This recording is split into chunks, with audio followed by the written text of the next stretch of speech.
स्वीकृत नगरसेवक पदी वर्णी तुमचं अभिनंदन. पहिली प्रश्न पहिल्यांदा वंदनीय बाळासाहेबांचे आभार मानते. वंदनीय बाळासाहेबांमुळे आज मी इथे आहे. मला माझं स्वतःचं नाव आणि स्वतःची माझी ओळख ही शिवसेना पक्षामुळे मिळाली, म्हणजेच बाळासाहेबांमुळे मिळाली. बाळासाहेबांना आज मी मनापासून वंदन करते. पण मला त्यांच्याकडे आता जायचंच आहे. मला स्मृतीस्थळी वंदन करायला इथून निघणार आहे, कारण आज सभागृह सुरू होतं. महानगरपालिका निवडणुकीच्या पूर्वी शेवटच्या क्षणी तुम्हाला तिकीट नाकारण्यात आलं होतं. तुमच्याकडून थोडी नाराजी व्यक्त करण्यात आली. त्यानंतर या नगरसेवक पदाची तुम्हाला बक्षिसी मिळाली आहे. तुमचं एकंदरीत काय या अनुषंगाने काय? निष्ठेचं फळ यापूर्वीही म्हणाले. खरं तर मी निष्ठा ठेवली, पण उद्धव साहेबांनी त्यांचा शब्द पाळला. निष्ठा अनेक लोकांनी ठेवली, त्यांनाही सगळंच मिळणार. उद्धव साहेब देतात. खरं तर रश्मी वहिनी, आदित्य साहेब यांचे खास आभार.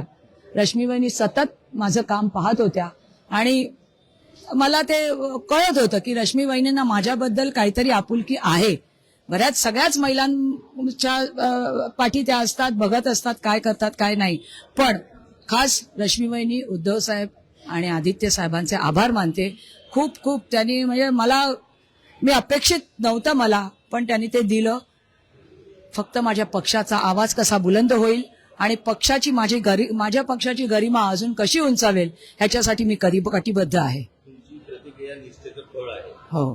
काय सांगा, तुम्हाला भरभरून बोलायचं होतं, मागे पण भरभरून बोला, पण आता स्वीकृत नगरसेवक पदी वर्णी लागल्यानंतर तुम्ही बोलला होता की भरभरून मला बोलायचं आहे मातोश्रीच्या निष्ठेविषयी. आता निशब्द आहे.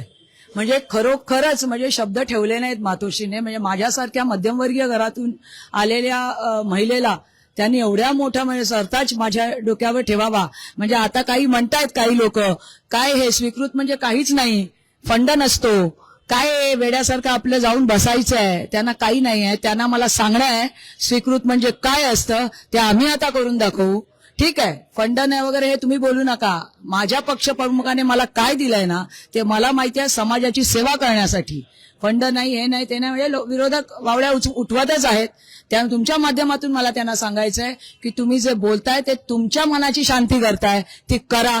मला माझा समाज समृद्ध करायचा आहे. मला माझ्या प्रभागात मी आता पंख पसरले आहेत, मला आता अख्ख्या मुंबईवर काम करायचंय. म्हणून म्हटलं माझ्या पक्षाची गरिमा आणि माझा पक्ष कसा बुलंद राहील, त्याच्या पक्षाचा आवाज कसा बुलंद होईल यासाठी मी कटिबद्ध आहे. आता तुम्ही जेव्हा तिकीट नाकारलं तेव्हा तुमचे शब्द होते की मी तुटले, मी एकंदरीत पक्षाशी जवळपास 30 ते 36 वर्ष स्थापनिक राहिले. त्यावेळेस ते शब्द थोडे कठोर होते असं वाटतं तुम्हाला? थोडेसे कसं आहे, हे कुटुंब आहे. कुटुंबात बाळासाहेब आमच्या वडिलांच्या जागी होते, त्याप्रमाणे उद्धव साहेब माझे वडील बंधू होते. कुटुंबात होतं ना, थोडंसं वाटलं, कारण हे माझं तिसऱ्यांदा माझ्यासोबत झालं होतं. 2012 पासून हे होतंय. वाटलं, पण कुटुंबात आपण कायम कोणाशी तसं, आणि मला हे मिळालं नव्हतं त्याच्यानंतर सुद्धा. तेव्हा बोलले, पण मी त्याच्यानंतर कामाला सुरुवात केलीच की. मी पक्ष सोडून जाणार कुठे? पक्ष हेच माझं घर आहे. त्यामुळे राजापूरला आता जिल्हा परिषदा होत्या, मी गेलेच की. मी तिथे हिरिरीने सहभागी झाले. पाठी सोडायचं असतं हे बाळासाहेबांनी सांगितलं होतं, आणि नुसतं रडायचं नाही, लढायचं आहे. 2-3 दिवस माझी नाराजी होतीच की, पण मी पुन्हा उभी राहिले. आणि मी तेव्हा तुम्हाला हेही म्हटलं होतं, भले कठोर शब्द होते, मी वाघीण आहे आणि मी फिनिक्स पक्षासारखी राखेतून उभी राहणारी आहे. बघा, मला उभं राहायला कष्ट नाही लागले. उद्धव साहेबांनी मला पंख पसरायला बळ दिलेलं आहे. मातोश्री विषयी बरेच काही बोललं जातं. मातोश्री शब्द पाडणारी आहे, मातोश्री भरभरून देणारी आहे. तुम्हाला तसाच अनुभव आला ना? शेवटच्या क्षणी तिकीट नाकारल्याच्या नंतर बऱ्याच लोकांना असं वाटत होतं की ती सीट माधुरीताई निश्चितच काढणारी होती, पण आता नाराजी पाहायला मिळाली. खरं तर मला लढूनच जिंकायचं होतं. हरकत नाही, मातोश्रीनं मला दिलं, आणि जे मातोश्री भरभरून देणारी आहेच. माझी जोळी अगदी तिने मातोश्रीने भरलेलीच आहे. आणि आता या दिलेल्या संधीचं सोनं मी करणार आहे. उलट म्हणजे आता माझ्या प्रभागात असं झालंय, काही गुजराती मारवाडी व्यापारी आहेत, मराठी व्यापारी आहेत, त्यांना तेव्हा वाईट वाटलं होतं की का दिली नाही तुम्हाला. म्हणजे थोडंसं जरासं त्यांना हे होतं की का नाही दिली, द्यायला पाहिजे होती, असं का केलं मातोश्रीनं.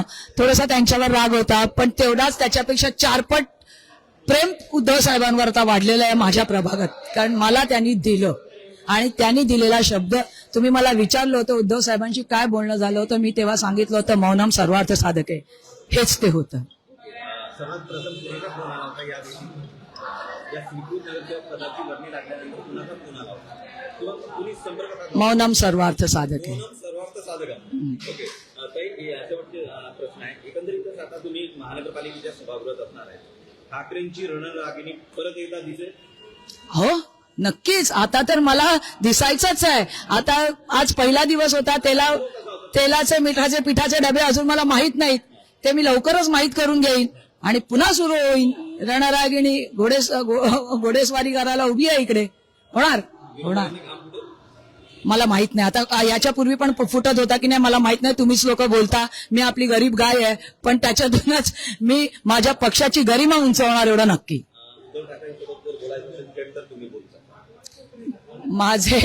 माझा गुरूरच राहिला. मी तेच सांगते, माझा गुरूर आहेत आणि माझे गुरूरच राहिले. ते पूर्ण ठाकरे कुटुंबीय माझ्यासाठी उभं राहिलं असं मी म्हणेन. धन्यवाद म्हणजे त्यांच्यासाठी मी धन्यवाद मानीन.